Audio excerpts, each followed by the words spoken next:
I don't think there's an intro. Welcome to Revolution Radio Studio A. This is Planet Collingwood. Check 1 2, check 1 2. I just like saying that because I like saying the word chew.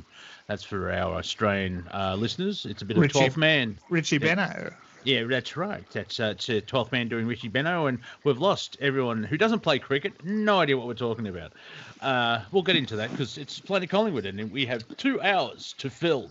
And I've actually got a list. And so, other people have, stuff to talk about. So, big thank you to the former show, which after a year still can't remember the name of this show. So, the Y-Files has been shunned this week. A big thank you to Tony and the crew. If you enjoyed the last 2 hours, please go to said website, freedomslips.com and or revolution.radio and donate what you can. As they said, we are the longest running crowdfunding project on the internet today until someone points out that that's not right. So I'm just going with that. There's no t-shirts of it yet, so we'll just go with there. And once you're at the website, you can buy some merchandise and then pop into the chat room and hang out with like-minded, like people, like Omega Legolas, OL to me, because I'm a friend of his and I can't say Logos until I try and do that. And someone's breathing in my ear. So, if you'd like to join Planet Collingwood, you're most welcome to. Just send me a message on the old Skype, Monty Dean, and then I'll add you to the group of callers that I've created earlier. Here's some guests I prepared earlier. We have been joined by Steve Zerilath, Brandon Young, Bruce MacDonald, Cortek, and the Viking. So I'll just go through that slowly now. Steve, how are you, my friend? Hey, what's going on, Monty? Just just chilling. Yeah, had a fun night tonight, and we're on the D live. We're on the D low, on the D live, yeah. To answer you what's going on, half my childhood is becoming problematic, and which we'll get to that. The Muppets and Futurama. Yeah. So we'll get to that, and something that blew my mind as well, which I'll straight off the bat. Fire trucks are really just water trucks. Yeah. We've also been by Brandon Young, our Boston correspondent. How are you, sir? Hello, Monty. Hello. It's Margaret Thatcher. How are you? No, that's not Margaret Thatcher. Margaret Thatcher has a voice. As Robin Williams pointed out, if you want to speak like Margaret Thatcher, you have to have a cat turd under your nose. First of all. Yeah. Oh, I forgot that, but I've been digging up the graves again, and I've been eating body parts. Now, that sounds like Prince Philip, who's nearly 100 years old and also looks like Palpatine's stunt double from the Star Wars trilogy. We've also been joined by our Central American correspondent, Bruce MacDonald. Bruce, how are you, my friend? I'm all in, Monty. Still all in? Excellent. Not sure if we're playing poker or blackjack or tiddlywinks or operation, but Bruce is all in. That's all you need to know. May I ask a question? Apart from that question, yes. Steve, you gonna do my show tomorrow morning? If I think I can get to sleep at 4:30, and that will give me about 5 hours of sleep. Yeah, sure. Feel the enthusiasm, the energy in the room. Go ahead, Bruce. Would anybody notarize that statement for me, please? We established this. Okay, Steve. Okay, Steve. Yeah, but I'm going to go to bed and not get up assuming you're doing the show. So it's not like any... I know. I put it to you this way. I'm the last guy you want to call. And I love you, Bruce. I'd be honored to do a show with you. But I can't. For your dignity. 5 hours of sleep, man. I have trouble. It's a all right. Everyone, take a pause because it's a closed question. Yes or no. There's only 2 options really here. No, I'm saying I just felt like Bruce was persuading me. So The reason I'm just trying to hammer this home is I'm not sure if you have secured access to Studio A Delta yet. There's a new Studio A call-in. You can actually, you can actually just friend it right from this group call and add it to it. If you were on the old list, it'll add you right in. I think I'm already friends with it. Oh wait, no, hold on. There we go. Now I am. Oh, fantastic. All right, I'll be waiting for the archive in 70 hours. Oh, and welcome to this. I might do your whole show now, Monty. I'm going to do your whole show because I can sleep in.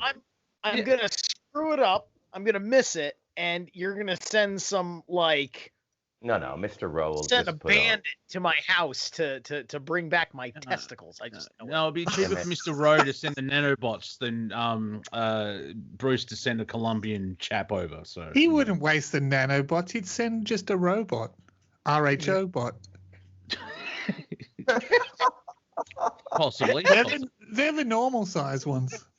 Yeah. Do they run on right. They can blend into D-size society. batteries? You Yeah, know, like the a- big ones. Yeah, those big ones. D. Yeah. Yeah, the D one. Yeah, you need 8 of those to get it working. And we're non-commercial, so I won't say Duracell. I'm only halfway through the list, ladies and gentlemen. So you've heard Cortek, and we've said hello to Cortek. So let's say hello to Cortek again. How is New South Wales at the moment, sir? It's reasonably similar. To what? to how it was last week. To old South Wales. A bucket of poo? What? If you remember old South Wales, it's got the same hills and dales, people living here and there, conversations when they meet on the streets, that kind of thing. Are you writing? Are you writing the sequel to 1984 by any chance? I am. Sorry, you caught me mid sentence. Yeah, it's called 1682. Yeah. Everyone wears a mask upon thy face. It's 1984 and a half. Yeah, it's September 1984, right? And we have joined. Call it 97. It's 1986. Hopefully he's still here. The Viking.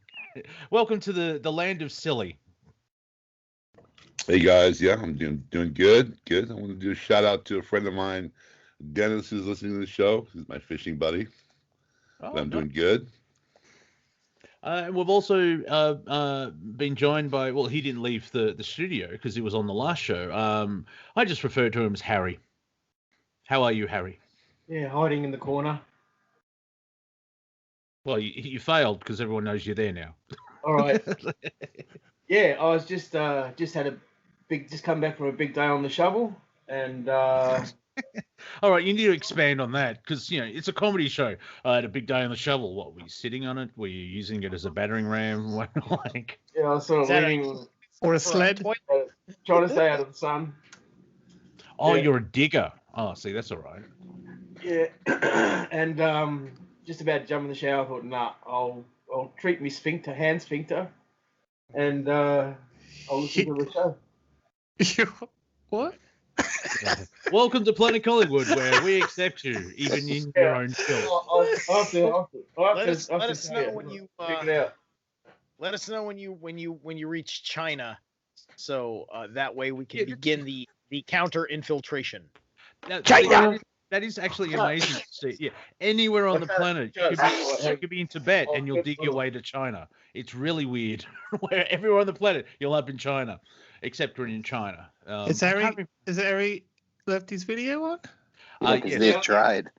Isn't that going to be a problem for the call? Yeah, I just got the meaning of the sphincter hand. Ah, Jesus! Yeah, now you can turn it off. Yeah, you're eating up the bandwidth, and you're showing us bad things. What? What is that? I've become a superhero. Sphincter fist. What? Yeah, strangely enough. Yeah. You can turn your camera off now. Turn your camera off. Is that John Everyone talk at once. Wayne? Everyone talk at once. Harry's One at a time, but naked. Right, now. Stigmata. Harry's got the stigmata. He's the child of Christ. Is that a hand transplant or like a cloned hand, and that's like where the root bud. It's very handy with It some was of my taken friends. from John Merrick's hospital. Dead. It's, You're mad. it's my, Gotta see animal. that's my evil eye. yeah, The sign. Just a strange idea. Since this is an audio medium, maybe we should tell the audience what we're looking at, because we're just being repulsed, and there's a hand involved in a sphincter. Now, Rather hairy creating an fist. image when you're creating an image in the mind, I'm thinking COVID swab. Yes. so what? Now, what happened? Harry, on the top of your hand, you've got like the size of a 20-cent piece. Maybe a of stripe. skid mark or two. Yeah, That's your imagination I've again. got a growth. I- I've got a growth I on my was- hand. Oh, I okay. was just thinking that he was morphing into a Lovecraftian horror. It's, This is the Lord Cthulhu. it's about half the size of a golf ball anyway. Yeah, I'm coming Yeah. back from that. Yeah. It's Anyway. pretty fugly. Pretty fugly, Harry. Yeah, no, what happened was Don't show I you. had- Get your hand out of those dating site photos. I'll tell you that right now. No, I get the real kinky ones. I like it. Hey. Nobody wants to date John Merrick, Harry. I heard that the Furbies like to have conventions with the amputees. Yeah. I know this is a comedy show, I just but press it to impress the ladies. I go, I just press it and go, beam me up, snotty. yeah, don't go away. You find me repulsive.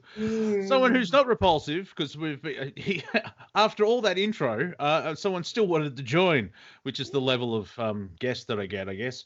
Our Australian in New Zealand, so he's actually ahead of me in the future. Ozzie Ostrich, not the Ozzie Ostrich. Someone's called Ozzie Ostrich. Oh, I was going to ask that. Yeah. This is where you say hello. Oh, he's waving at us, which is also really bad for an audio medium. It's excellent for miming. Yeah. yeah. Please welcome on radio a mime. I love it how he does the invisible wall. I love it. Look, he's in the cage. Look, he Oh, I can't love get this out. My Somebody favorite narrate bit right for the there. folks Yeah. at home. Right, so let's go through my list, shall I? We Yeah. can go anywhere. These are just little things that I picked up in the last 12 hours. Like, I should write a list. One is because I'm watching a way too much Marvel cinema universe. Is basically the Democrats are Hydra. That's basically where I've got to a point now. And so every time I'm going to retweet Hillary Clinton, I'm going to say Hail Hydra. Hail Hydra. And it has been proposed in Congress, the plot to Winter Soldier to solve the Trump supporter problem. Oh, of course. Yeah, that's what I mean. It's like, we are Like, the resistance. Let's target all the Trump supporters with drones and take them out. And This then was you, literally proposed. and then Yeah, I if don't like you're, Senator Iron Man. Yeah. yeah, and if you're Gina Carrero, you point that out, and everyone calls you an anti-Semite, and you're cancer cultured.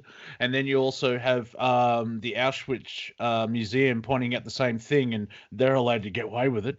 Slight irony. It's like now, obviously, what the museum said makes sense. Now, we're not doing a deep dive into the whole what happened in World War II thing, because it's just that will come out one day. That much I will say. So,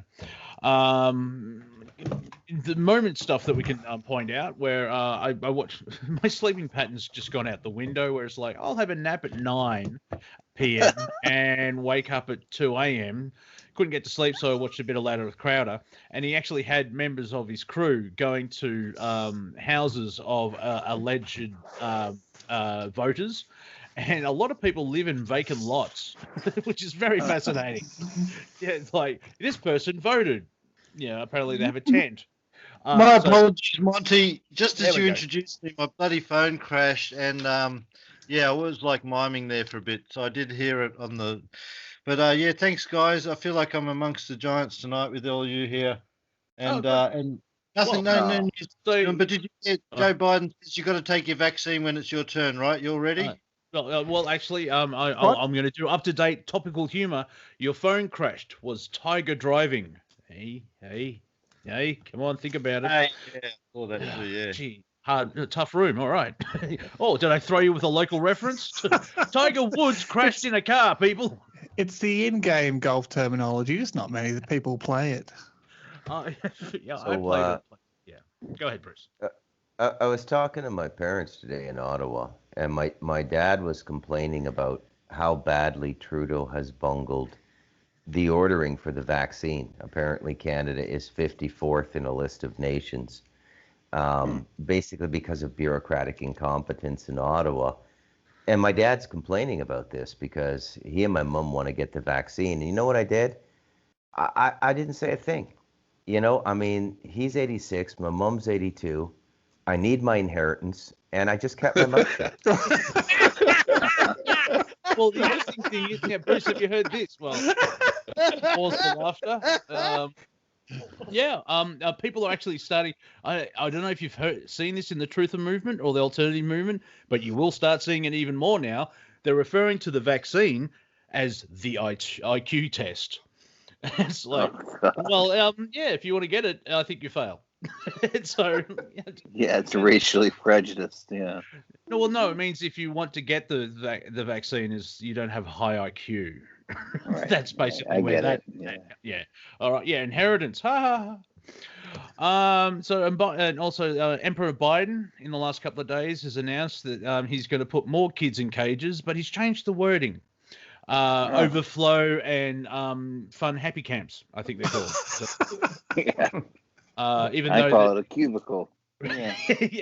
Yeah. Not a cage. It's more of a wire box. That they're just like country. More of a town. And don't mind that we burned all their clothes. That was because of all of the germs. Yeah. Right. It's not Monster Island. It's more of a peninsula. Yeah. Speaking of The Simpsons, Harry Shearer will not voice any more black Simpson characters. Oh, I know. Okay. Martin Luther King is proud. Yeah, we have to take it to the nth degree that only Time Lords can play Doctor Who. It's over.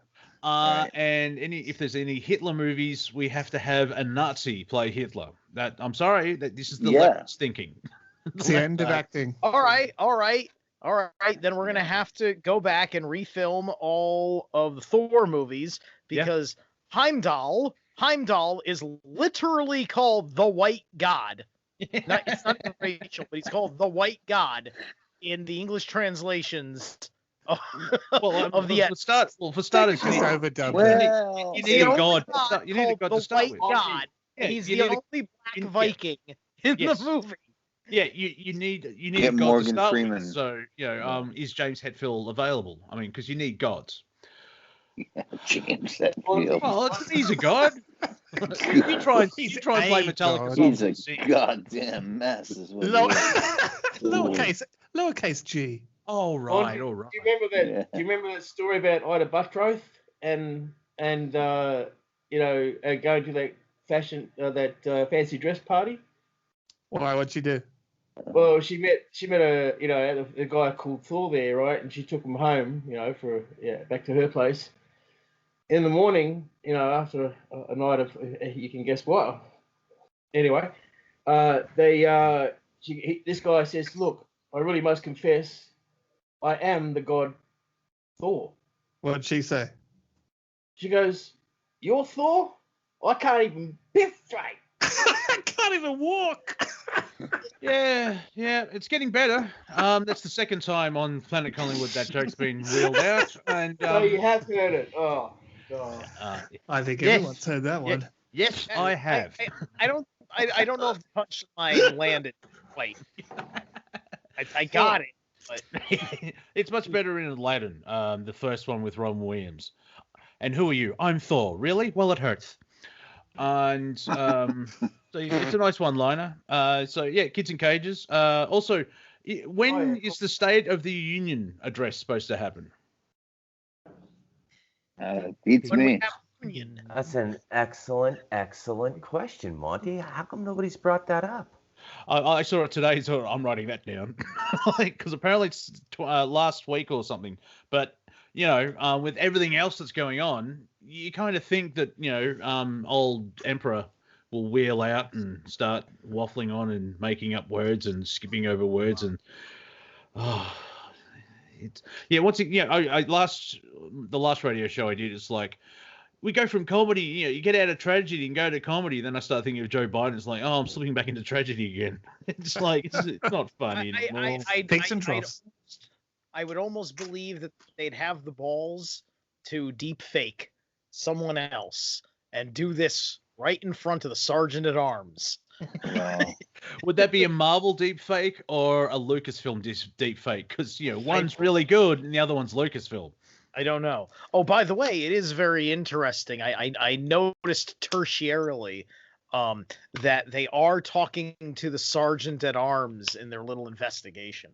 That's he's Sergeant at Arms is the enforcer of the Constitution in the Congress, as well as all of their little process and procedures. This kind of thing. He's a Paul McCartney lyric. I love it. Sounds like a character from He-Man. Well, I could see this is the type of show that I breed. It's like Master of Arms. Oh, that's clearly that's He-Man or a Paul McCartney. Oh yeah, it is a title that like goes back. Yeah, I know. But I heard McCartney and I just thought of all the Lennonists. Oh. Yeah, there you go. All right, now just very quickly, because Master of Arms, isn't he? And you don't think Biden was Q after all, or Harris? Is there anyone had any stupid theories like that coming forth lately? Well, no, I don't. Well, Biden is a stupid thought. Yes, I'll give you that one. I have a stupid theory. Yeah. Let's get Joe back in. No, really, I haven't gone really deep dive because we're sort of seeing what unfolds. Because I think the 100 days is coming up. Well, we're halfway through. It's been a month or 2 months. I don't know. Time travels differently now because I don't care. That's the fun part of being a time wizard. Yeah, whatever. A wizard turns up when he's supposed to. Right.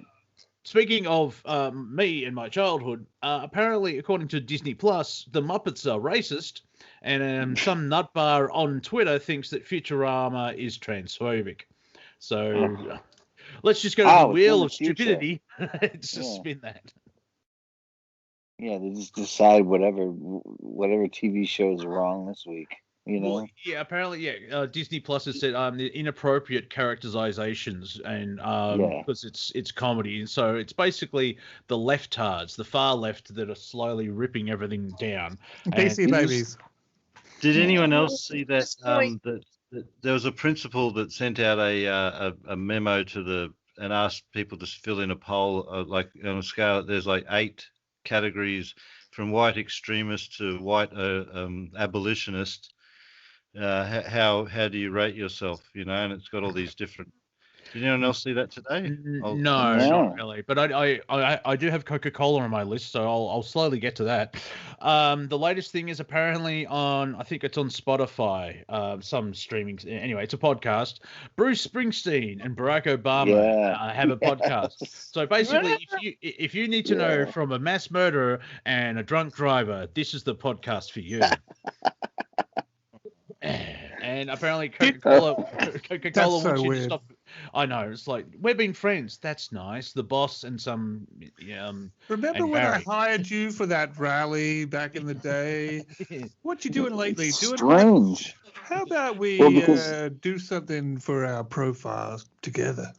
You can play some music and I'd shoot some hoops. Yeah, I'll have a grumbly, mumbly voice, and I'll call my partner Michael repeatedly. Do you remember when someone said that Bruce Springsteen was in like the families, one of the original so-called Illuminati families? Like, he was related to Lincoln, President Abraham Lincoln. And No, I didn't know that. I do know, like, if you actually want to find it on YouTube, but Steven Crowder tears Bruce Springsteen an ass. Oh, boy. And you are every year, because apparently Bruce Springsteen released a Christmas song. Yeah. Just let that fall in. Yeah.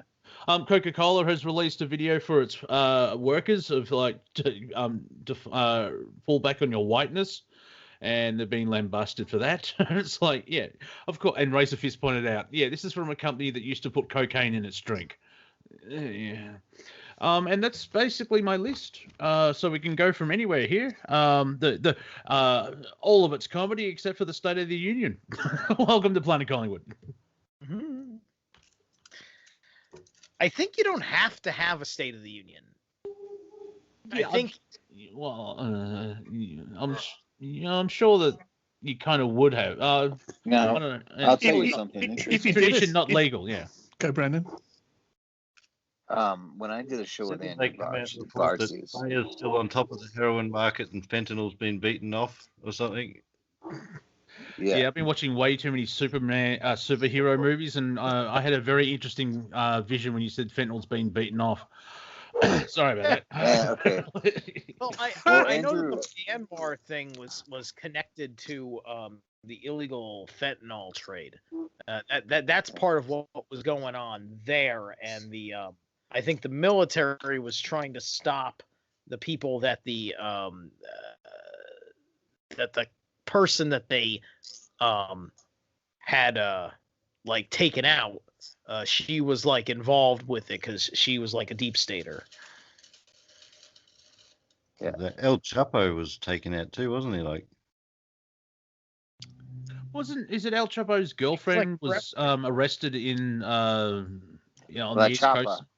La Chapa is her name.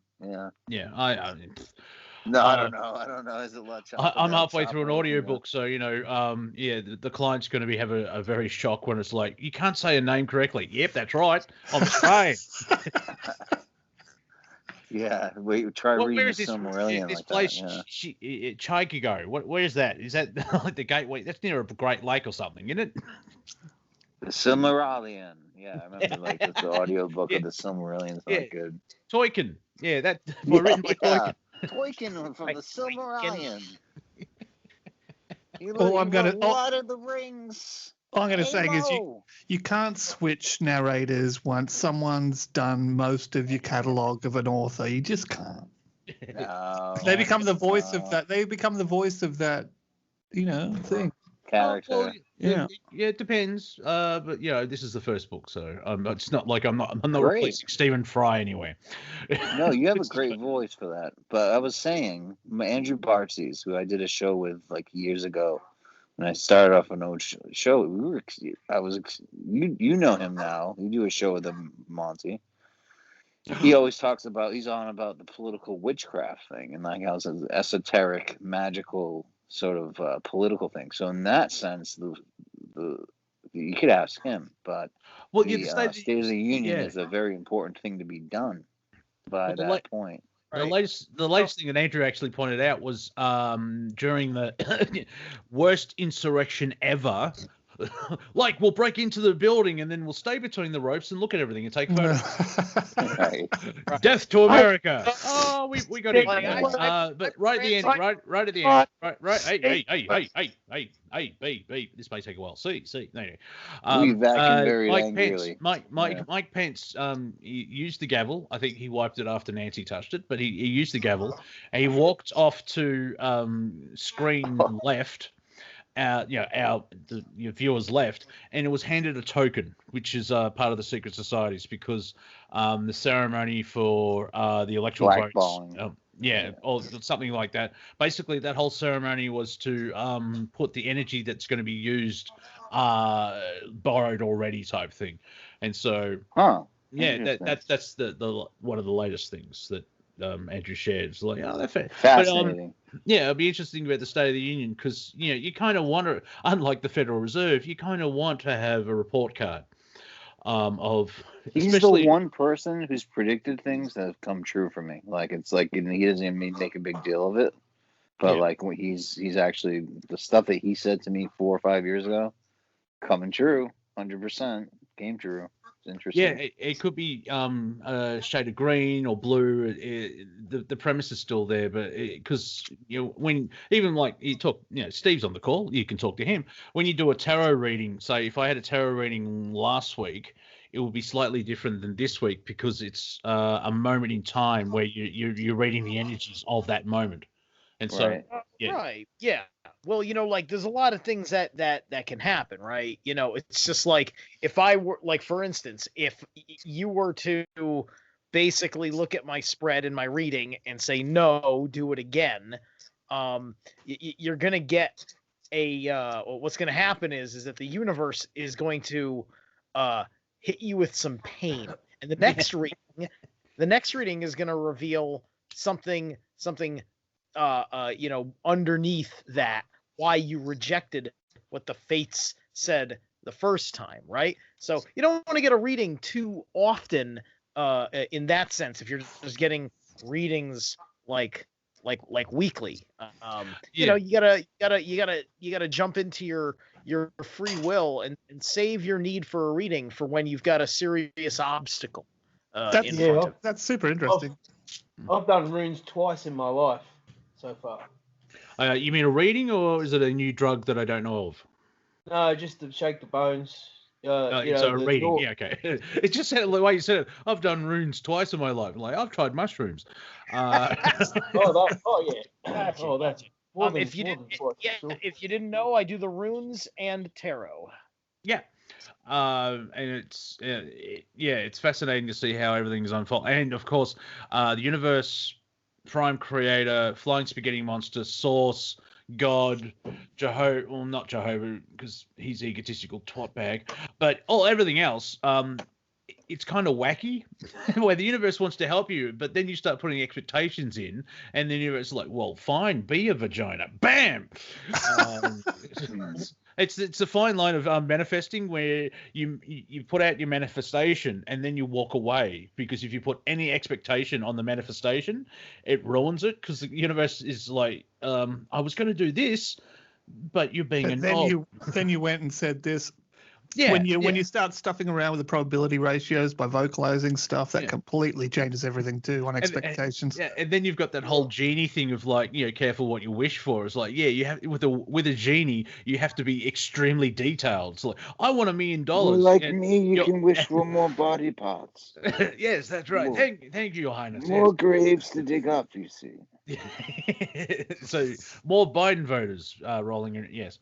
You could have $1 million in gold, but the genie could fill up your room that you're in, and you could die because you've been surrounded by gold.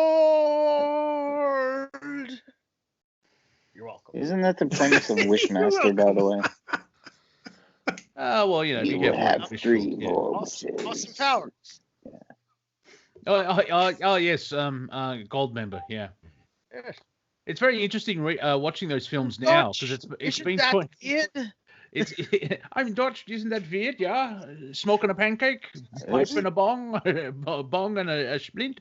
Watch those 3 films now, and you're like, wow, because that's totally in a different reality. Because I think 2 of them are before 9/11.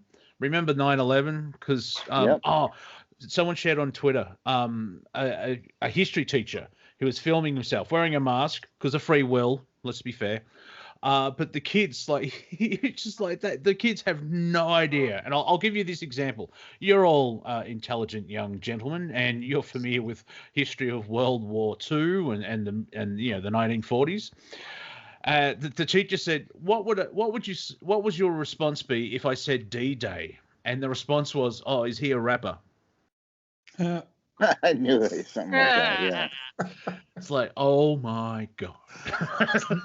It's not a bad rap name, I guess. Right, D-Day, someone must have got it by now. Yeah. He only performs once a year in June. But strangely enough, he cancels the first show, and it comes up the next day. Right. Yeah, there's a history joke for you. Yeah. For the buffs. French, yeah. Yeah, he only plays in France. Only plays in Normandy, yeah. Yeah. Normandy Beach. See, now, anyone under 20, no idea what we're talking about. All these particular references to D-Day. Yeah. There was flyers on the south coast of England that were there, but not D-Day on TikTok. Yeah. They were too busy punching the enemy instead of studying them. Yeah, and do you find it fascinating where the Generation Z, now it's broad strokes, not calling everyone in Generation Z or the Zoomers, But some of them are gone. We voted out Donald Trump. It's exactly the same as storming Normandy. And everyone's like, within a brain, no, it's not. Not even close. No. Because that's how you get rid of dictators. You vote them out. Everybody like, but all these lefties, they love their hyperbolic nonsense. They don't even care how much it gets laughed at because it's part of the mockery anyway. And it's who like takes those ideas seriously, and then it's meant to get dismissed by the general public who's not paying attention, but yet also remembered just as a point of like, well, yeah, it was pretty serious. Yeah, see, there's a joke, Americans don't get irony, which is slightly ironic, which is not true. 'Cause there are Americans do understand that, but, Americans have, help me out, Cortek, bravado, slight ego. There's that sort of, Americanism. I don't care who you are and what country that you live on, to get your head around irony and how that is used, and to be able to call it out when it is when it happens, or do it intentionally, is the hardest form of humor to even recognize. So many people call it wrongly. I see it called wrongly more often than it's used correctly. Oh yeah. It's very hard. Set aside.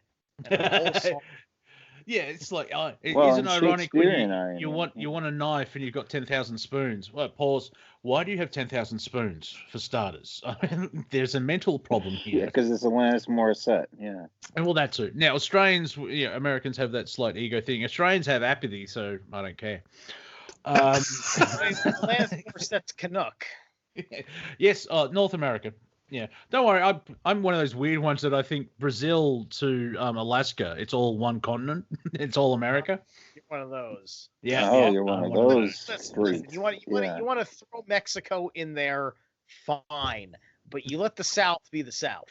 Yeah, that's how we got into this mess, is that we couldn't let the South be the South. Well, until we need electricity. Yeah. Well, that's the American South. Like, we're the great southern land, where we have the southern. Right. We are the South. We are the South, real true South, mind you. No. Queenslanders call Victorians Mexicans. And it's we've got the pinheads in Tasmania too. Don't forget. Oh, clearly easy. No, Tasmanians are awesome. Because they stay there. Is this mad? You guys, what is this? You guys listening to this? It's like incarcerated guys talking to each other from their cells on a cell block. These Aussies. You watch out for the garden, and I'll dig away my my faucet and the back the plumbing of the thing so I can get through the wall. Keep an eye on. What Mr. McDonald is pointing out that we are all convicts. Yeah, exactly. They get it. They get it, Monty. Monty, are you miming my jokes? Are you miming my jokes, Monty? No, I'm not miming your jokes or miming them. I'm helping non-Australians get the joke, because this is a global radio show, and the 23 people listening may need some hints. I'll never get the sheep humour though. Oh, we've gone through that. The sheeps are sluts because the Welsh have sex with them, the English have it, the New Zealanders, the Australians, the South Africans. Clearly, the sheep are sluts. Yeah. Stop saying that. All right, I've got to go for a minute. Hang on. Oh God. This is how you have to go to the toilet for a second. Yeah, sure. Bunny is going to the toilet. So. You just the mere mention of it sets him off. Mere mention of the sheep. What a sick fuck. Hey, language. Hey, child may listen to this one day. So, yeah. Steve. Yeah. You better go to bed. You better go to bed, man. You got to be up early.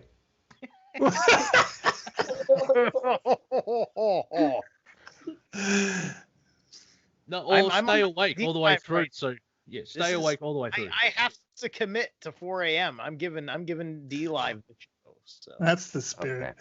All right. There you go. Yeah, you better find your local Walter White. Is that a type Yeah, of milk. Look, I'll be fine. I don't need to buy uppers or anything like that. Okay. He got it. You see, Monty, he got it. I don't need you miming my jokes. Turn off the subtitles. No, that's all right. That's all right. Yeah, we're from different hemispheres, Bruce. Just accept it. So what Monty meant there was we live in different parts of the world, ladies and gentlemen. Yeah, thank you very much. We're all weak. You couldn't guess. Yeah. And yet we're both from the Western Hemisphere. And that's a mind bender. We are. Technically, if someone's a meter away from you, they're from a different part of the world. I mean, if you want to get technical. I wouldn't even get down to a full... I don't think anyone goes. You never want to go full retard. Yeah. We never really noticed these. Non-Americans in your That's metrics. okay, Steve. That's okay, Steve. We never really noticed these huge gaping ambiguity holes in the English language. It's such an illogical language when you really think about it. Yeah, and it's dumbing down as well. Like, do you know what the term gank means? Gank with a G. Okay. G-A-N-K. It sounds like a shipping term. I don't know what it means for sure, but I think Harry's reaching for some hand lotion right now. No. Stingy. Don't talk about those bloody sheep again. No, it's similar to rack. What? Oh. Gank actually means steal. Oh, gang. Oh. Okay. Not like you've got a nice gank. No. Okay. Did you see? Look what I ganked from the liquor store. I've got a without Gankovich. Rack is in steel. Okay. Yeah, because it's off the rack. I went and I ganked this something or other. Yeah. Did you rack anything? I ganked this.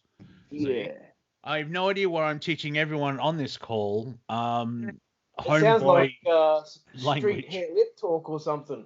I'm hearing a lot of these new terms come through, and I'm not behind most of them. You know, most of them you hear and you go, yeah, that's your language alone. Yeah, and this is from the 90s, so who knows what they're saying now? Yeah, right. So, gank. What the hell's a gank? Yeah. It's a male gonk. Yeah. It's a sex act now. It's a godlike wank. Is that what you're saying? Yeah. I actually heard.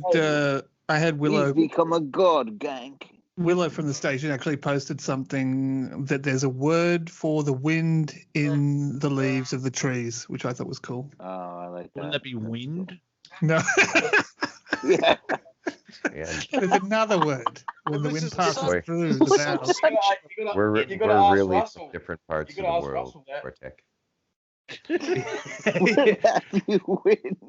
What do you call that? A frog? What do you call it? A chiswazzer. Yeah. It's wind. Oh no, that's the earth breath of wobble. Way to suck the poetry out of everything. Didn't make a lot of sense to say, but it was nice to know. Sounds nice, a nice sentiment. Yeah. There's a sketch we could do. We could deconstruct Shakespeare via Australians. Oh, brilliant, From the east, it is the sun someone left the window open and the sun's come up. Yeah. Oh, what about thy full web of the limbs, thy air and grace? And translate it to rap lyrics. Yeah, waving. Yo, bitch, whatever, My heart's Romeo. I want to bang Juliet. Yeah. Romo and Jules. Montagues in the hood here, they're no good. Tell you what. Yeah, I'm King Lear. I'm King Lear. a Ford for my kingdom. So, go ahead, Viking. Welcome to Sillytown. Well, I really like the English language. It's how you articulate. Shakespeare had 44,000 words. The average American has 1,500. And it's not necessarily that. It's just degraded because when you listen to, for example, movies like Deadwood, where you have the way that they use the English language in the Old West was something to be admired.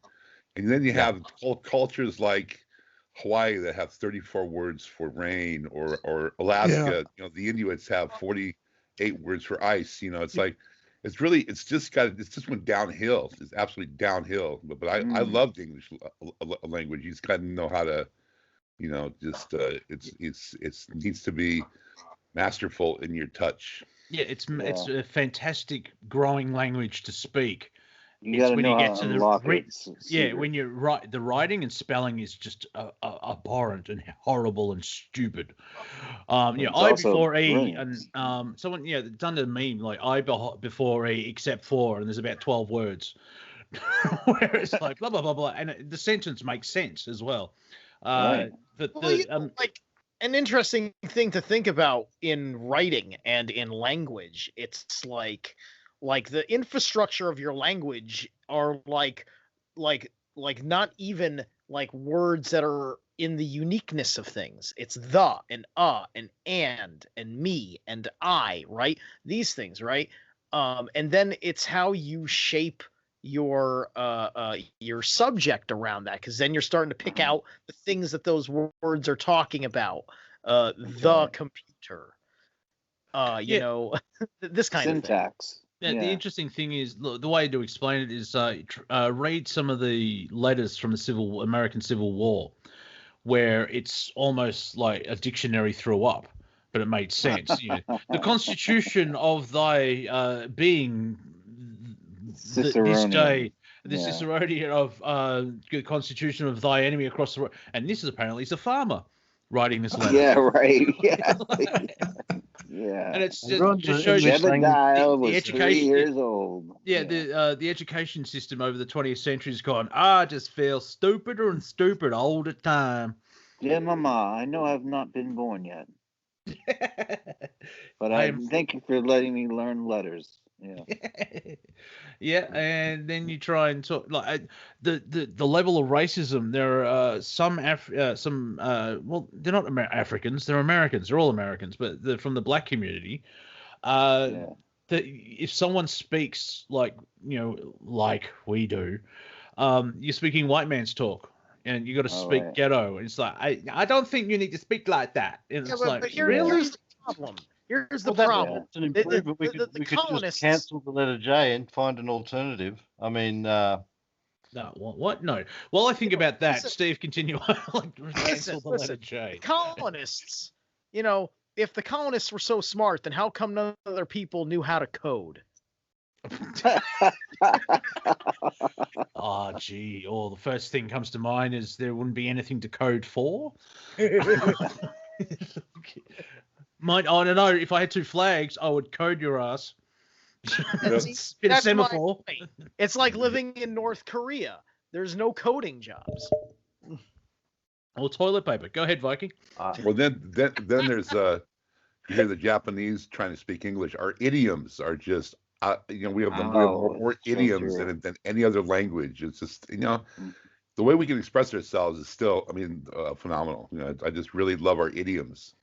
There's an English there was an English TV series called The Adventure of English, and it goes over the 1500 years of like Old English, like Chaucer, Beowulf, and even Chaucer's Middle English. Yeah. The King James Bible, when that finally came out, it was already behind the times because the language had changed in that 50 years. Which is fascinating. The English language. What I enjoy about watching as much anime as I have is that it's nice when every once in a while I pick up on a linguistic pun in a funny joke in one of their stories, and I'm just like, cool. Oh, cool! I actually got that one. Yeah. Oh, cool. She wants to make out with the tentacle. Okay. For those wacky Japanese. That's what helps out with me, that anime. It's crazy. But some of it's great. I mean, I did like Akira because the first two acts are sort of like, Western storytelling, and the third one is like, let's just go Japanese now, and it's really weird. It's really cool. I think it's great. You can also look at Ghost in the Shell as not too far off from what the Greek reset intends. Yeah.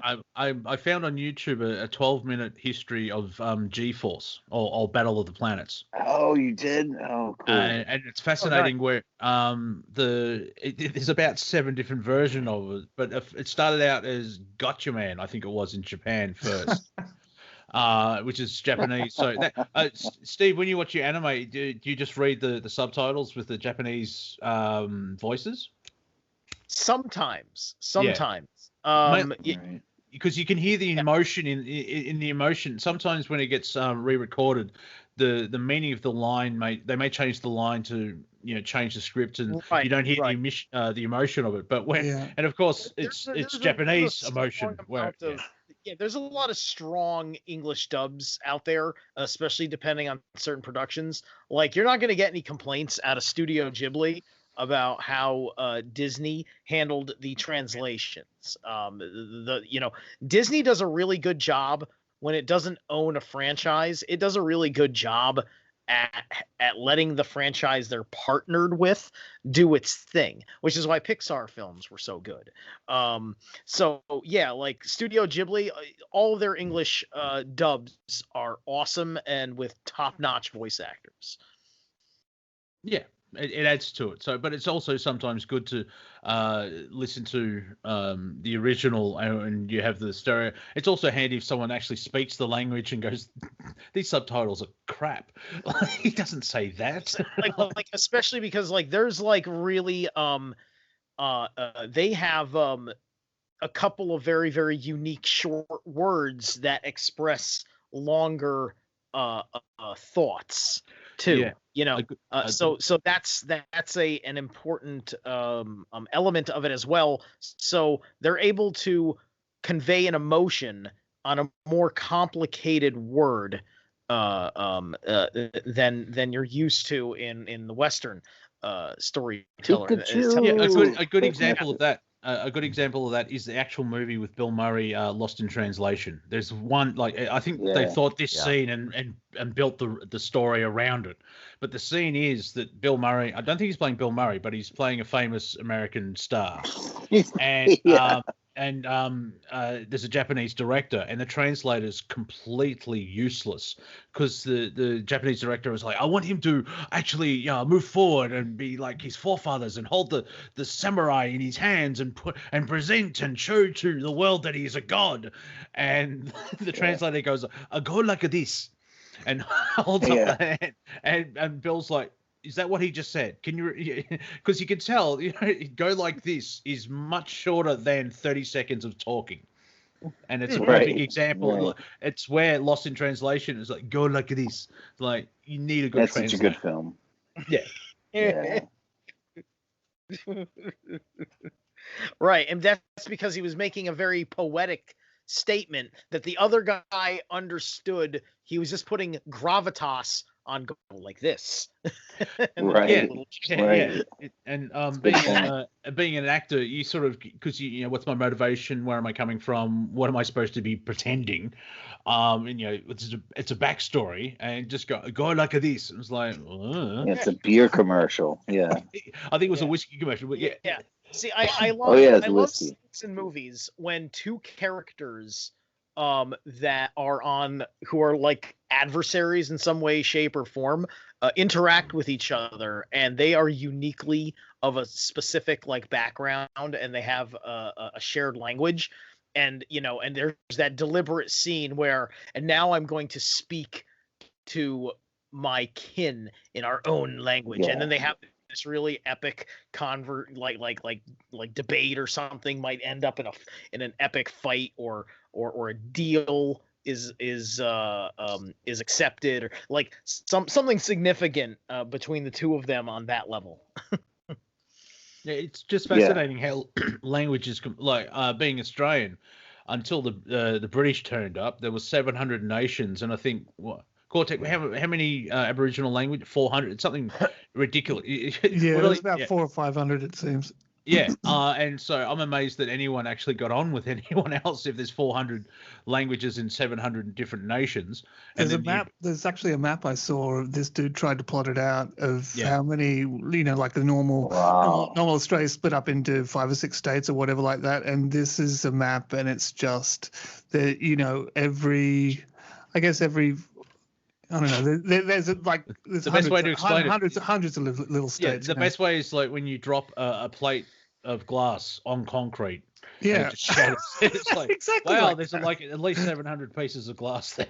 I've got it here somewhere. And the British turn up. It's like, oh, you're all morons. We're better, so we're civilized, so we're gonna kill you all. It's like, I'm sorry, you just said we're civilized. Bang. I don't understand. I like to treat my examples by eating the body parts. Yeah. Well, I'm wondering, will I call that the YouTube title? The allegory. Oh. Brandon eats his body parts. An allegory by Brandon Young. Yes. And body parts. We are coming up to. I think there's a break. I don't know. There's a brain. Good old one cell. And so Unicell. There it is. I thought because it's just studio, so I have to see we are halfway through Planet Collingwood. We will be back after these messages, so stick around. You're listening to Revolution Radio, Studio A, Planet Collingwood. My name's Monty Dean, and you're awesome. See you on the other side. And welcome back here to Revolution Radio, freedomslips.com, Studio A. This is Planet Collingwood. My name's Monty Dean, and I just love how they say anomalies in that. It's just the only one that has the echo in that little ad break. It's fascinating, and it's made me giggle like a little schoolboy for 5 to 6 years, because that's how long I've been here at the station. And with all the lawyers and the letters, I'm still here. They're trying to get rid of me. I'm still here. So there you go. At this point in time, we're halfway. We're in the second half of Planet Collingwood. Everyone's been playing well. They've been using the wing, moving the ball up.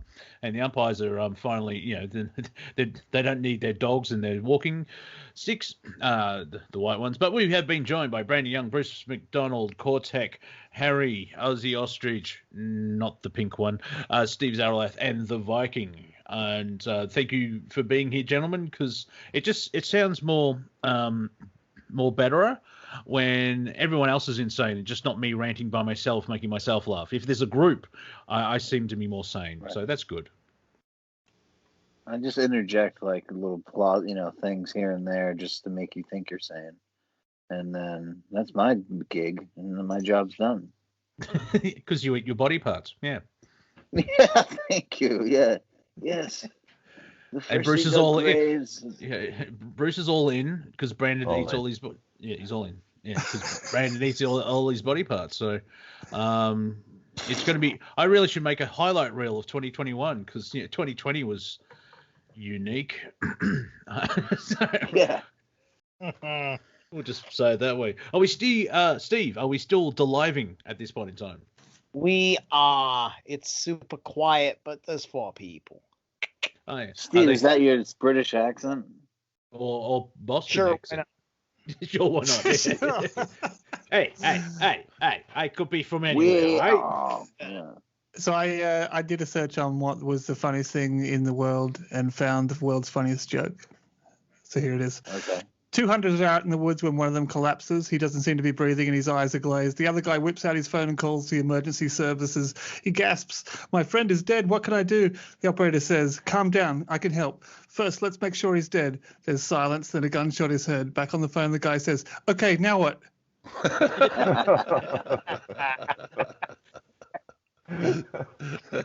Court proceedings start next week. Yeah.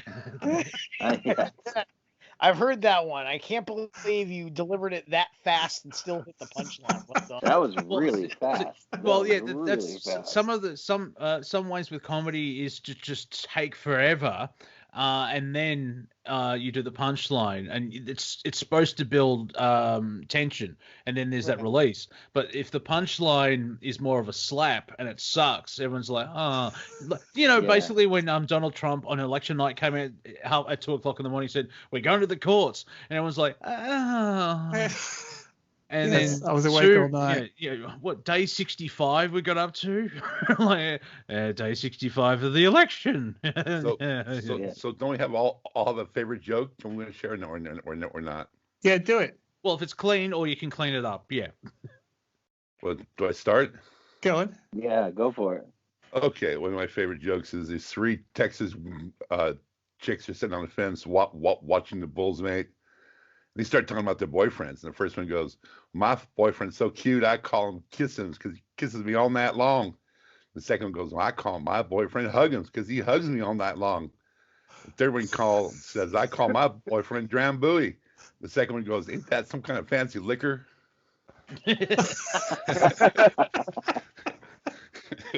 Why, yes, it is. Yes, it is indeed.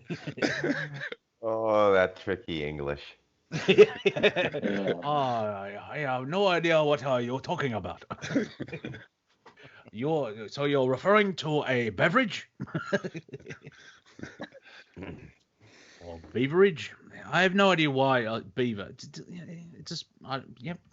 It's just really weird. Some of the slang and like in Canada they call it a house coat. Here in Australia it's a dressing gown. It's the same thing, but it's basically the uniform of the lazy. Let's be fair. I had a friend from Australia yesterday call us out, Americans, for having stingy bacon. And what does that he's mean? not wrong. Describe your bacon. What do you mean? We have like these kind of small little crispy, little strips of bacon that we have. Thin strips, real thin. Yeah, almost, in different places it's kind of more of a thicker strip. That doesn't sound any good. Yeah, but you also have bacon and everything. So is that right? Yeah, it's true. And Bruce makes his own bacon. Go ahead, Bruce.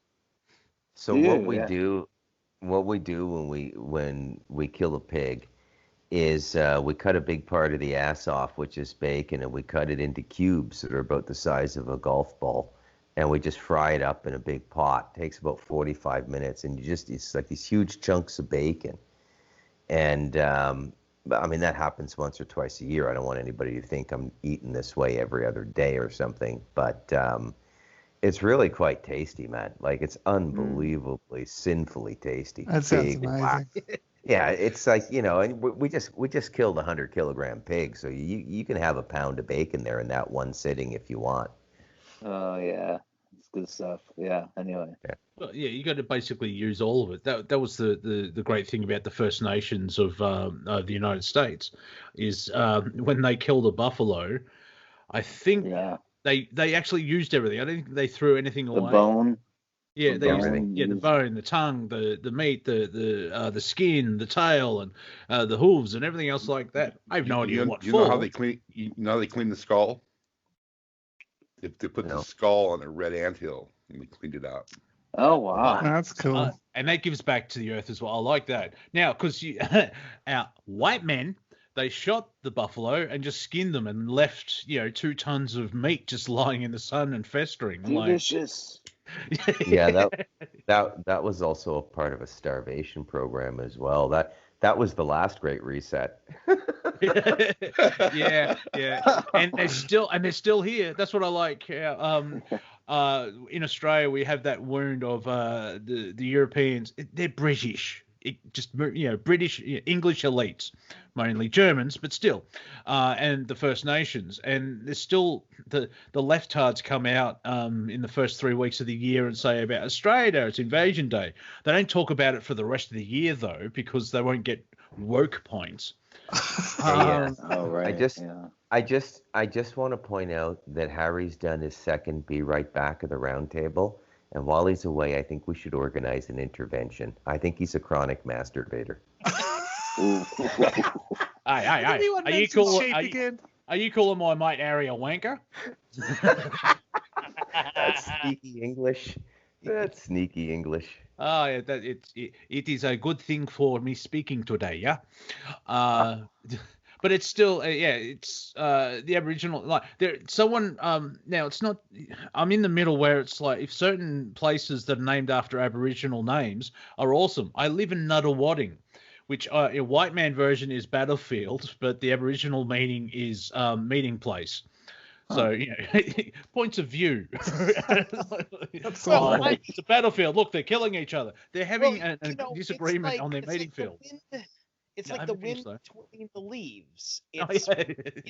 it's wind, Yeah, but air it's a pushing. subcategory of wind. It's Yeah. a meeting place. A But battle is a but now- subcategory of meeting people. But for woke points, they want to actually name everything after Aboriginal names and put up double place names.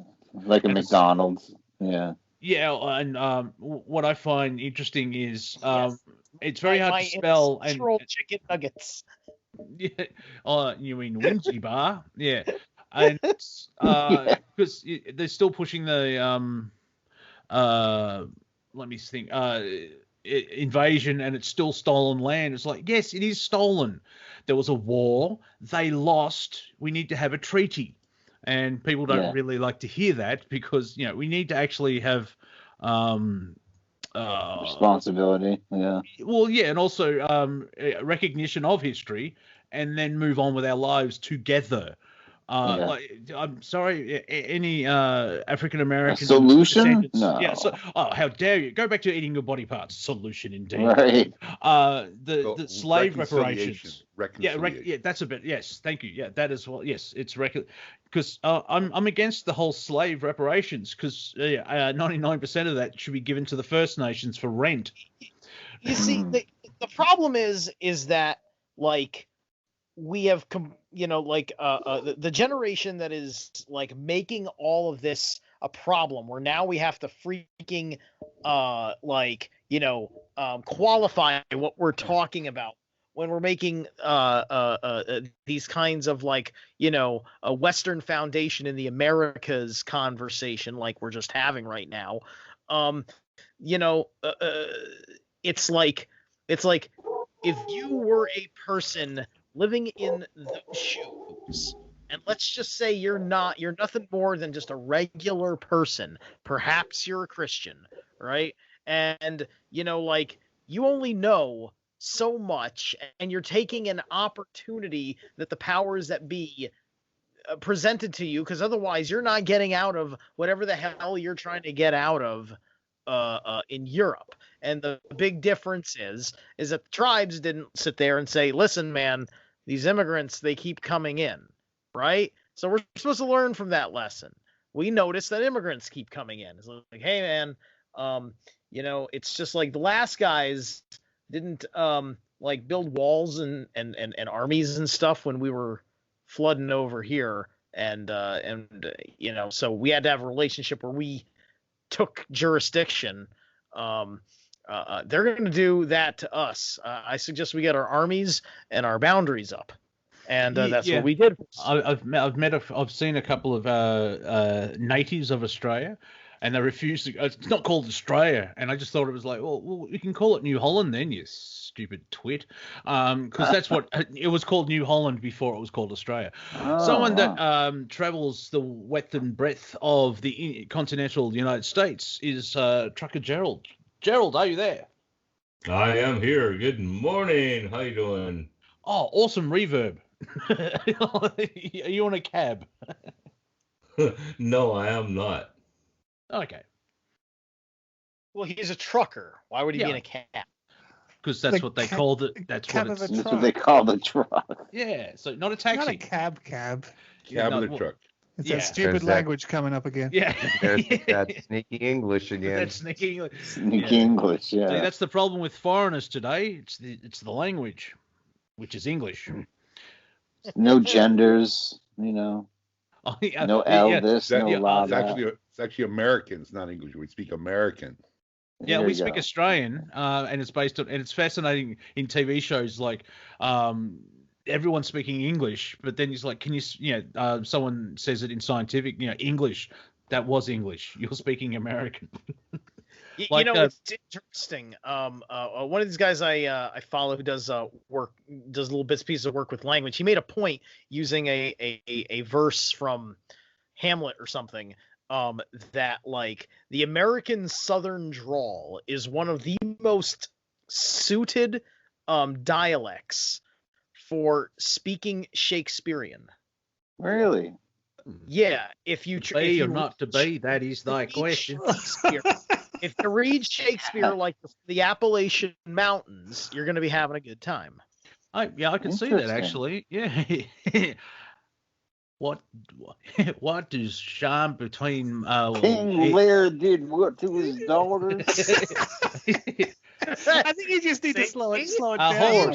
A horse for my kingdom. I want a horse for my kingdom.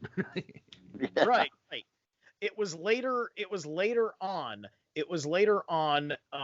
through the Victorian era that the highbrow English language was kind of being like picked up, and like the point of Shakespeare is that it was like for the commoners, and it was being supported by the highbrow types, and so they later on made it like the Shakespearean actor and made it sound really, really weird.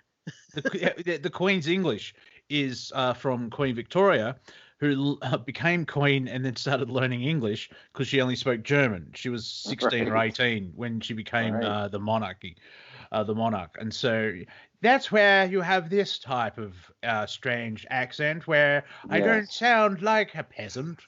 I look down on you all because I'm taller than you. But yeah, greetings, people of Earth. Yeah. My husband and I think you're my only friend. Falls lightly on the plane. Yes, but I do like that the southern accent reading Romeo and Juliet. These violent delights have violent ends. Violent ends, Dorothy. Which is all through Westworld. Westworld, yeah. Yeah. Did anybody here happen to catch a really good flick that slipped under the radar about 8 months ago called Knives Out? I did watch it, and I'll never watch it again because the director ruined Star Wars forever. I like Knives In. Is that Rian Johnson? I like Knives In. Yeah, that's Roundhead Round Johnson. It's worth watching once to go, oh, that's how it ends. But the rest of it's like, it was too close to The Last Jedi for me. Some people did like it, though. Is it got like a Star Wars relationship beyond Johnson?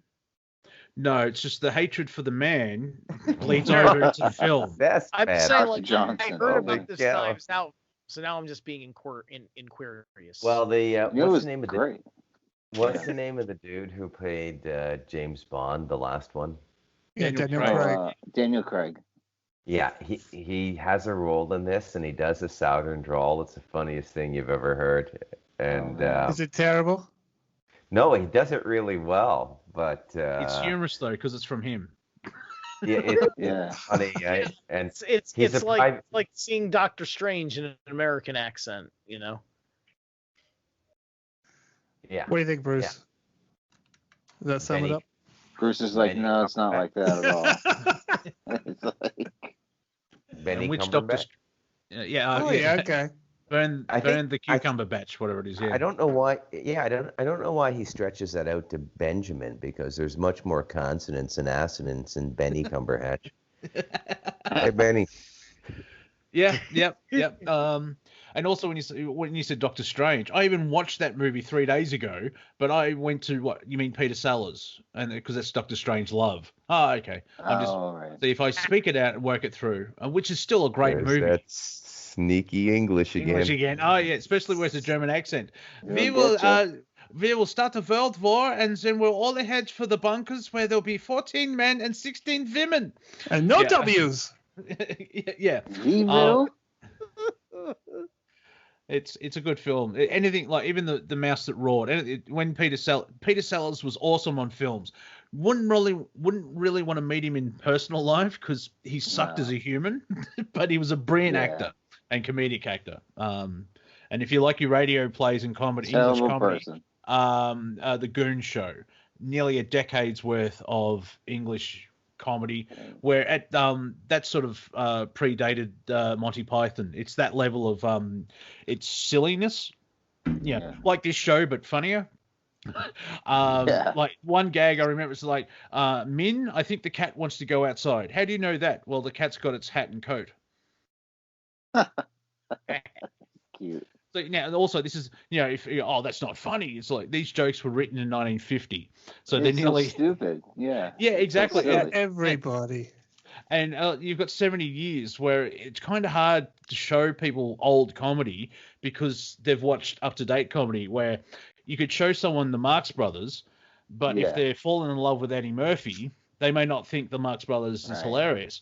But the Marx Brothers, you can link to Eddie Murphy. Can you imagine how dumb if like in the future it was like Idiocracy and everybody thought like Dane Cook was like the greatest comedian of all time, Yeah, I'm not a fan of his, so the only one joke is that he's popular. Is that the joke? I thought in Idiocracy the only thing that was funny was comics the Hit Me in the Balls shows. Oh yeah, it's all it's all and one also reality it's like, show. I'm beaten. I'm beaten. Go away. Beaten. Yeah. The big joke of that is it's becoming a documentary, which scares people as well. Like, but the plants need Gatorade because what is it in the show that's called something else? Balls or something. Alex, my balls. I watched. That's the show. I watched a small bit of video where someone was interviewing George Orwell. Eric Blair, I think his original name was, and it wasn't an actual live one, but they recreated it. But they said that Orwell said that 1984 was a parody, and I can see where he's coming from. It's not hilarious. It kind of is now in a tragic way because the quote is it was a warning, not a manual. A manual, and they came out in 1949. And those ideas have been around since World War II. In the last 3 years, I think it's the last 3 years, there's even a play about 1984. The books are going... It's really weird. Wow. Like, remember about 12 months ago with all the conspiracy theorists freaking out because nothing's a theory anymore? Everything came true. Right. I need more theories. Why they fluoridated the water about that time. Everyone was starting to think that and, had to stop that thought. Oh, well, I'm in Victoria. They've been doing that for decades. Like, my mum even still has that snap thing. Oh, it's good for your teeth. It's like, well, no, it's not. Well, it is kind of good for your teeth, but that's it. It calcifies. So it calcifies your teeth well, but then there's all that. There's as well as all those other parts that probably like your third eye. Pineal gland. She sounds a bit bitchy, Monty. Get her the vaccine and cash out. No, give it a month or two so the interest rate kicks in. I didn't think there was a rebound. I did not think there was a rebound to that joke, but you upped me. Oh yeah, exactly. It's like, but if you invest in Pfizer and just bump it a couple of months and then pull out when Bitcoin hits 60 grand. Oh, I'm sorry. Was that I lost the audience by going factual. Bitcoin is nearly $60,000 US. Yeah. Yeah, and it's up there with fear. It's also based on faith. So I would, if I had 3 Bitcoins, I would sell. Oh, did you see what Elon Musk did? Apparently, I saw that. That's what I wanted to speak about. Yeah, he lost money, but he also they had I think was it the New York Post or the Washington Post asked for a comment. Or a statement, and he sent back no and say hello to your puppet masters. So he destroyed most of the media in one sentence. Yeah, he's an odd guy to get a handle on, like what side he's on, all that sort of stuff, right? He says something, you just stand up and cheer, and the next day he says something, you go, is that the same guy? Yeah, we have to be wary of AI. And then a week later, I'm going to put a microchip into your amygdala. And I'm like, oh, wait, hang on, what? Like, you want to put a computer chip into my brain, but you're telling me to be wary of AI. He wants to be the guy who says, listen, man, I'm ethically against this, but if you're forced to do it, I'll be the most ethical guy to do it. I think that's what he's trying to sell himself as. having enough awareness of like the transhumanist agenda on our level, Did you see him on? Did you see his latest interview with Joe Rogan? No, I saw a bit of it. They spoke in this one. No, because it's Texas and marijuana is illegal allegedly.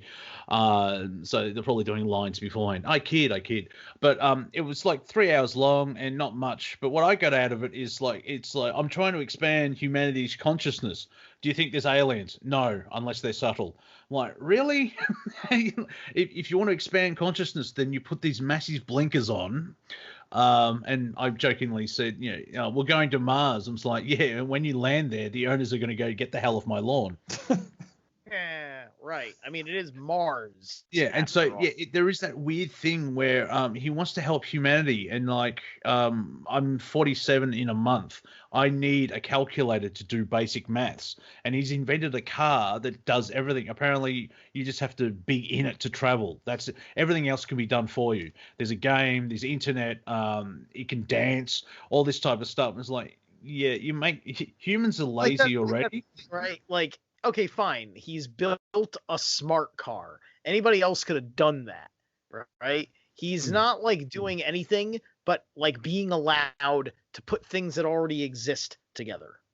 That's all he's doing. Yeah, and I don't remember him actually talking about what happens after automation, because one major step they want to do, and if Gerald's still on the call, they're going to have self-driving trucks, which obviously gives a great comedic song about country and western where a truck driver's truck drove away from him, as well as his girlfriend losing the house, losing the truck, and everything like that.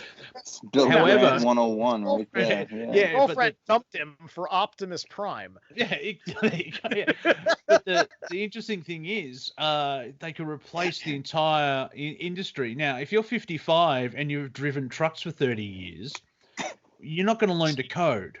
She wanted to feel his matrix of shit. All right, easy, Tiger. Yeah, come and look at my Bumblebee. Hey.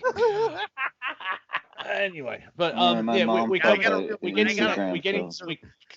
getting close to automation kicking in, and if people don't have money, people in the arts really can't thrive because they can't get money to eat, and so there's that divide happening with the mega rich and the mega poor. Like here in Australia in the next month, the job seeker, which is unemployment benefits, is dropping $50 a week, and they compared to pre-lockdown, because I refuse to call it a pandemic, but pre-lockdown it was a certain amount, but they're adding $25 more. Yay! That's still under the poverty line. And so basically we're going to probably have and all those middle class businesses where they would actually have jobs. It's just now all corporations, and there's that squeeze. And of course in the United States, which is slightly different because you can, but it's worse though. Our welfare is slightly better where thanks. Well, no. It's an observation, not a judgment. No, you're going to judge me in a second because I've been on welfare for a decade. Primary reason why welfare ends up not paying back as much as you paid in is because it has to go through processes and procedures with all sorts of people that don't do it for free. And so money gets skimmed off the budget, off of your taxes. Right. So that by the inheritance of somebody in a position that handles the money from here to there, that's how it works. Yeah, that's how it works. So that's probably why it doesn't work, because here in Australia, I go to Centrelink, which used to be a government department, but now it's outsourced to a private company.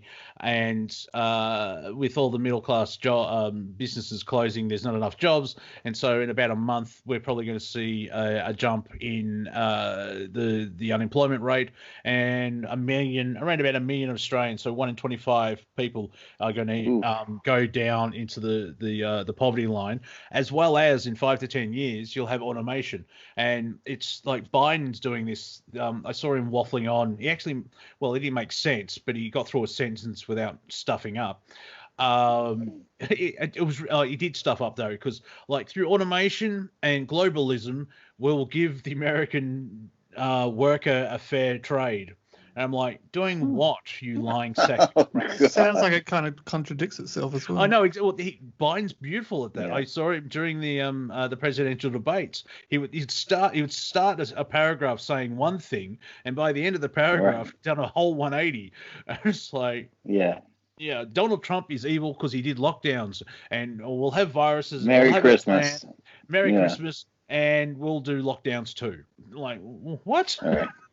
But that's the level we're at. Where what's the point of automating everything if no one's buying things?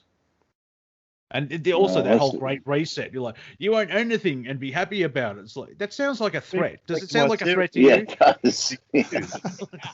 Exactly. It's not, and Build Back Better. It's like, I think everything's tracking.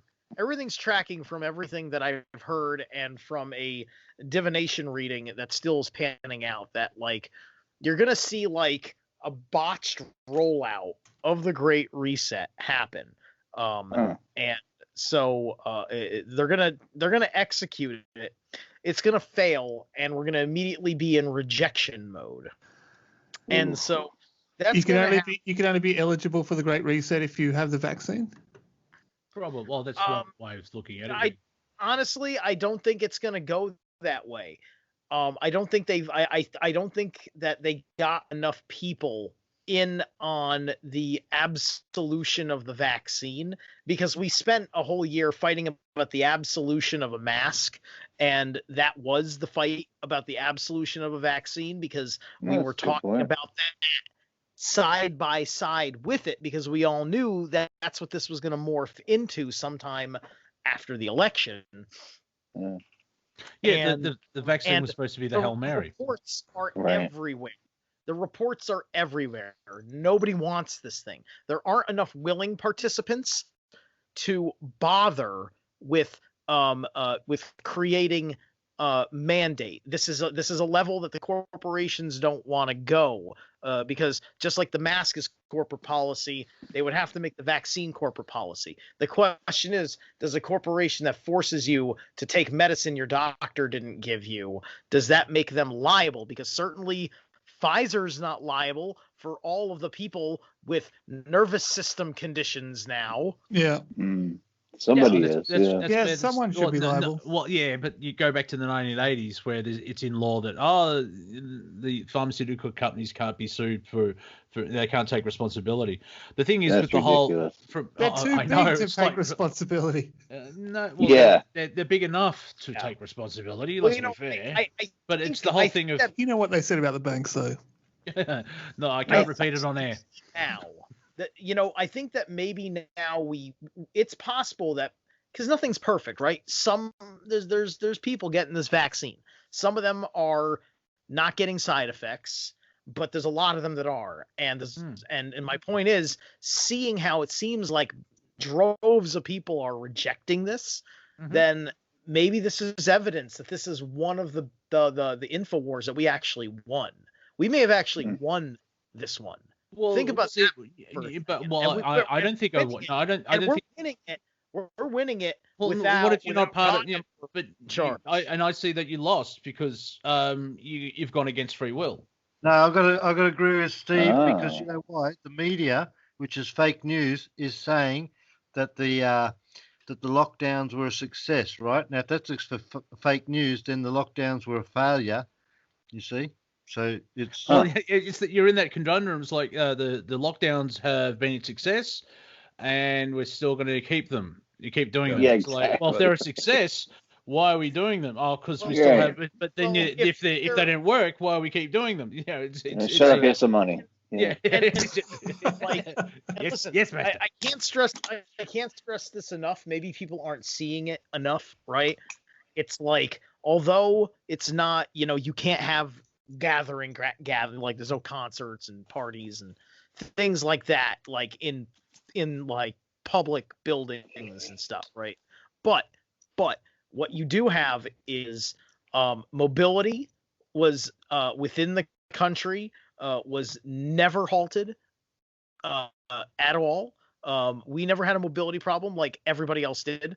The mask mandate was more or less corporate policy and not really something actually happening in the United States, right? You know, like cops were not like doing this thing like the way we were watching cops doing it in the UK, Australia, and other places. You know, so you know what? Even though America has less freedom now than it ever did, we're still the most free effing country that I can see. And your scoreboard, your numbers are pretty high up as well, according to them with the death toll. And it's interesting as well. A lot According of people to the school board. go to the scoreboard. America, nearly 500,000. Number one. Have you noticed though? They haven't gone in. This is Biden's America, because like the which company they released. They talked about he was playing Super Mario. And someone's gone, yeah, while President Biden's playing Super Mario, 8,000 Americans died that day. Is this how this works? It was Saddam Hussein. Monty.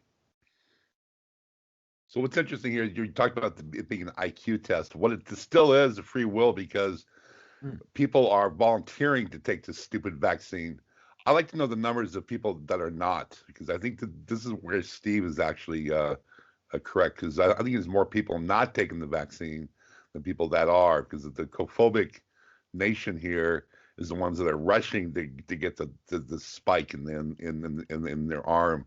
But still, it's free will. I mean, I think the majority of the people are not taking the vaccine. Yeah, well, here in Australia, Can I, was can I ask a question? I'll finish my sentence and then I'll pass to you, sir. Here in Australia, the Prime Minister said, "Oh, we'll make the vaccine mandatory." Everyone freaked out, and then the next day, "Oh, I didn't mean mandatory.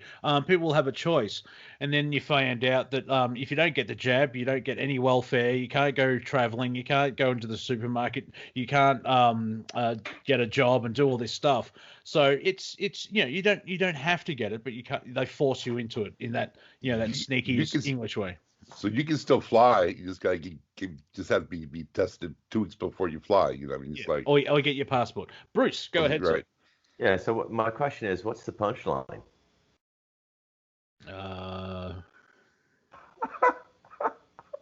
You're all in.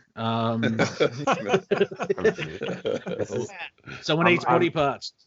I'm holding you to your own standard, Monty. This is a comedy roundtable. That was like 7 or 8 minutes, and I'm waiting for the punchline. I went through the whole setup, and I'm not laughing. And that's my life. They can't be all zingers. There, Brandon and I saved you. Yeah. Hey. It's a new age modernist type of comedy. I was thinking Hannah Gatsby, basically where I just whinge and not make jokes and look clever, and that's where I get my applause. That's new stand-up level comedy nowadays. It's not actually making people laugh. That's why comedy sucks. It sounds like Yoko Ono comedy to me. Well, speaking of Yoko Very Ono, abstract. apparently she had an affair with Hillary Clinton, and what scares me is if Yoko reached climax, because I've heard her singing. Happy birthday, Yoko. We know you listen to this show every night, so we love you. Yep, your son is awesome. Yeah, we know. We get it. Actually, Sean. Oh no, is it Sean? Yeah, that's Sean Lennon. Sean, yeah. He seems to be pretty. He's not woke. He seems to be awake. Where just subtle comments that come out. It's fascinating where people aren't playing the game. Like if they're financially comfortable, obviously, they don't have to worry about money. They work because they want to. But they don't cause waves. They just say certain lines of like, well, that's not a good idea, and they just they fall under the radar type thing. Instead, there's other people that just go hardcore, where everything's transphobic because you don't have pronouns in your Twitter bio. I'd like to point out here on Planet Collingwood, I have put pronouns in my Twitter profile. The pronouns are God/deity, so everyone has to deal with that. Well, I'm not lying. You, Lord. Equality. I appreciate it.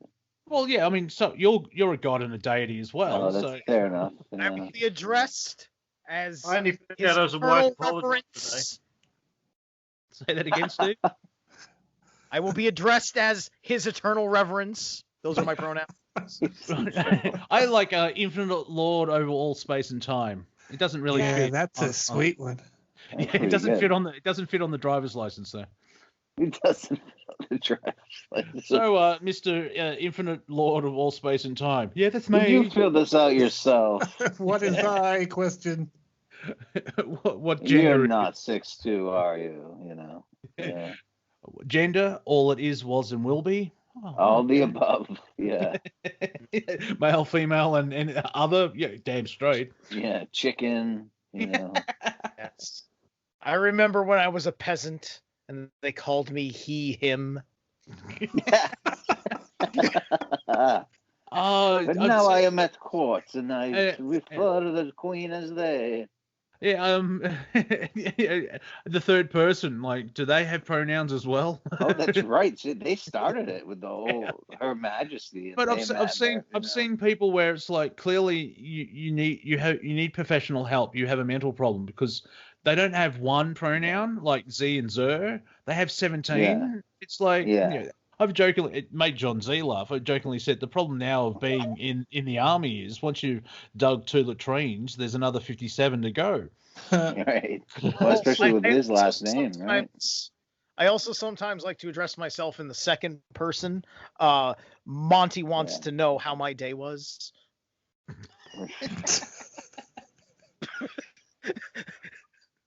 Yeah, and this is we're all sober here, ladies and gentlemen. That's the freaky part. Right? I used to be a massive stoner, and you sit there for hours going, "Is a frog's butt watertight?" Well, it has to be because that means the water would get in. But how does it go to the toilet? Free will, man. Free will. Free Willy. Healthy navel gazing in the evening. Evening. And I saw, you see, a Free Willy 5 they made a Free Willy 5. Really? Yeah, and then there's a review for it out, and it's a 1-star review, and the person wrote, "We think he'd be free by now." Yeah. They got up to Jaws. They got a 3 for it. They got up to Can Jaws. you imagine 4, being right? disappointed in that, watching being that person? It's funny. Well, it diminishes the first one. I mean, I like the Simpson one where Willie doesn't make it and lands on the kid. Oh, yeah. He crushed our boy. And That's Jaws, right. I know Jaws got the 3D. I can't remember if there was Jaws 4, The Revenge. There was actually that 3D was actually Jaws 4. Okay. Jaws 2 was Jaws 3. Technically, Jaws 1 was Jaws 1. But if you count Close Encounters of the Third Kind, which is actually the original Jaws 2, because you have the guy. Yeah, that is the punchline. Clint, no, whatever. Yeah, it's long form comedy. Just stop. That's the punchline. Yeah, because I think they had to stop at Jaws because they're running out of family members. Like they got the dad first, then the mum, then the son or daughter, and I think Revenge was the uncle. But we have to wait for them to team up with bigger Jaws. Yeah. Well, actually, one Jaws. I'm working on a project where it's a crossover of Taken and Taken. You know, the Steven Spielberg abduction story and Liam Neeson's CIA kidnapping story. And so basically Liam Neeson's daughter gets kidnapped by aliens and then Liam rings him on the phone. I don't know where you are, but I have a certain set of skills, which are completely pointless because you can stop time and transport me anywhere. All I need to do is get into space, and then you're mine. The alien's just like a sleaze bag Euro trash. It's just like. Yep, just like wearing that the Russian tracksuit pants. He's got like a terrible mustache, you know. One of those. Yeah, well, if you want to see it, if you think of what's the alien from American Dad? Forget his Roger. name. Yeah, that guy. Roger. Yeah, just think Roger as a Russian pimp, and you know the tracksuit, the gold handle chain, gold chain, no shirt. Yeah, that's. Do you that's, think they yeah. played a thing where they like everybody they're doing? I just realized the brilliance of this alien on American Dad being called Roger because everyone you're like Roger, whatever. When you're calling, Oh yeah, so maybe they're in, calling him. It's like a personal thing to him. Yeah, it's a slight nod to flying aeroplane. Yeah. We call it really? Is that right? Oh no, it's not. I'm just making it up. But in that they've got clearance, Unger, over Unger. I was over Unger and Unger was over me, and clearance, and what's our Victor Vector? Roger. Oh what? wow! Sorry, what? Who? This is Monty Python scam. I'm in the middle of a Monty Python. If you haven't seen Airplane, you have to see Airplane. Yeah, I was about to say, Victor, that's Airplane.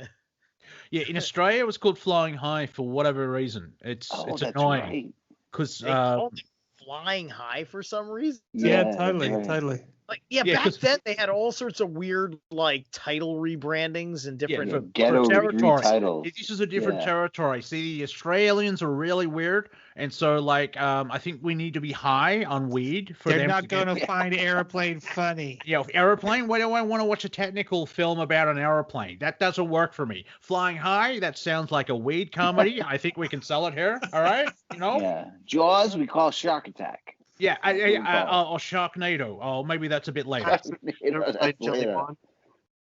Man, listen, I'm just saying I picked the wrong week to quit drinking blue. I love the right week in Hollywood. I can't remember. It's the first one or the sequel. The sequel where it's where they're from the Erectile Dysfunction Institute. And the four guys are like, we're familiar with it. Oh, God. You get the worst writing. Yeah, they're from the Institute. It's from the Erectile Dysfunction. Yeah, well, yeah, the Impotent Institute. We're familiar with it. I love bad writing. I just saw, have you ever seen, what was it, Ninja Samurai or something like this? Something Samurai from the 80s. This guy has this wicked long hair. And is it an American Caucasian guy who goes and learns ninja, and he's got a really good mullet? There's like an American. Yeah, it's like American. Isn't that American Ninja? That's it, American Ninja. Have you guys seen this, Monty? This American. I think I saw it in the 80s, but due to the Mandela effect, I can't remember. You got to rewatch it. It's the worst in the best way. Just But I did like Hot Shots, where Hot they Shots ripped is off. Great. If you remember where I think was it a Jean-Claude Van Damme where they bind their hands with sort of rope and then they put it in hot glue and sprinkles. That's they put it Kickboxer. That's Kickboxer. Yeah. But in Hot Shots, it's like the dessert bar at a Pizza Hut, and the crowd's going gummy bears, gummy bears, gummy bears, sprinkles, sprinkles, gummy bears, and some great lines in that one as well. Gerald, Henry, who are these two? She's CIA and he's an extra. And so tell me about this monastery. This monastery has been going for years. These gentlemen are celibate, like their fathers before them and the fathers before them. See, I love those movies. Yeah, like the airplanes and the Naked Guns.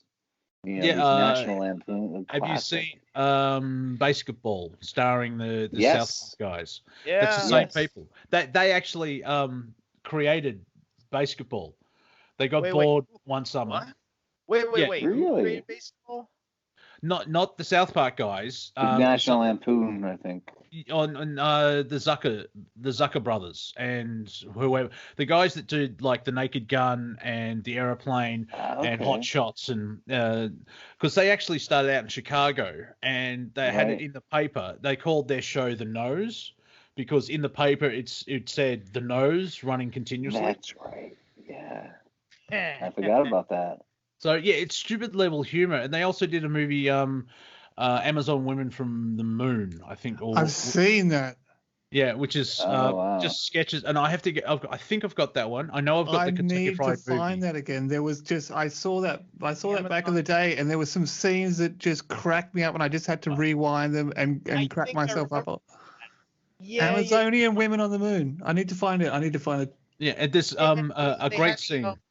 They came to Earth in like a flying saucer or something like that, and then there was a couple of different stories. Yeah, that there's were sketches involved. all the way through. Yeah, and there's a I think it's the Kentucky Fried Movie that the main is a small movie ripping off Into the Dragon. Cool. And so there's samples from that we are honourable. Anyway, I can't remember. The one I do remember is I've gone. Oh, that's right. Yeah, the popcorn you're eating's been pissed in. News at 11. There was one scene in it with some dude who was trying to put a VHS tape in the player, and he ended up falling out this window. And it was just slapstick humor, but it was hilarious at the time. Yeah, the Kentucky Fried Movie is I think 79. How about Kentucky Fried Movie? 19? How about 1941? The Spielberg attempt at a comedy. John Belushi. No, that man. was Schindler's List. No, I'm just kidding. Yeah, that was he perfected it. Went to that was a funny one. Yeah. Yeah, perfected it with the sequel. Yeah, I didn't mind it. It's I still. It'd be funny if it was like a remember- nightclub list. Yeah, Hollywood, where the Japanese sub submerges while that young woman's skinny dipping. Hollywood, because the one guy looks up and sees the woman. I didn't even Hollywood. see that. Yeah, it's 1941. It's worth seeing. I pardon you. Yeah, that movie is just evidence that it's not a Mandela effect, that the World War II was on the Western shores. It was just unreported because armed Americans kicked a whole lot of ass. Yeah, right. You know, true. That's the Battle of Los Angeles, right? I hated that movie. That movie was crap. the story that the you're movie talking was, about, but the story you're talking about is fascinating. Where 1940 Right. was it during the war? I think it was during the war Yeah. where they thought it was Japanese, and what for 6 hours there were all the shell was pinging down off the this California coast. Yeah. Which I find funny is like the Greys of like, oh, I lost my keys. How does this work? Like, I did not believe that story when I first heard it. You know, I first heard it. It was like I do not believe this. You know, some interesting context is I'm a fan of the Farsight Institute. Farsight Institute did a remote viewing of the Battle of Los Angeles, and although there was an actual like phenomenon that they were like shooting at, like a lot of the remote viewing went to the fact that it was like a misdirection, according to Farsight. Like that's my interpretation of it. Where yes, there was a phenomenon and they were shooting at it, but there was actually a raid on a coastal bunker that was happening, and the remote viewers were picking up more on this. Well, that makes sense. Like it could easily be used as distraction because it's like, hang on, there's something flying in the air, and like as Cortek just shared a photo in the personal chat. There's what 1, 2, 3, 4, 5, 6, 7, 7 or 8 air raid lights looking at it. Right. It's especially when you're freaking out. You could have done anything around it because it's like, hang on, there's a floating ball, metal ball over there. They carry biological weapons that Douglas Dietrich used to talk about. The Japanese won the war. Green medical company that the emperor owned runs the world pretty much now. And look at them killing everyone with vaccines right now. Wow, well, there's no evidence of their killing, but you know. Well, not yet. Well, no. So, well, who knows exactly what what is psyop and what's not? So it's just stay alive yourself and just make sure you're at the end. Well, I think it's not so much that I think most of us like kind of came to the conclusion that Douglas is not 100% right about the Japanese having won the war. No, you don't. No, definitely not. But you also have to look at it as perhaps it's a little bit like what happened with the Nazis, where the Germans lost World War II, the Nazis won it. Yeah. Yeah. Operation Paperclip's a good example, Sure, Japan got to retain all this power because of all the corporations that were going to cooperate, which made Japan look kind of like a winner, despite not having its own standing army. It's a fascinating history and story, you know. And I don't think That we know of. one of the learning about it was is really fascinating. There's some things I'm just like I don't believe. Like I didn't believe when he said it, but then upon actually researching this stuff, like it turns out to be true. You know, like, a story. It's going. I was just going to say as well, major Mandela effects where the idea of they had bombs in box kites come across the west coast, and when a group of friends is like, we've never heard of this. Is it a timeline thing or whatever? And who knows? Something went on, and a lot of it's been hidden type thing.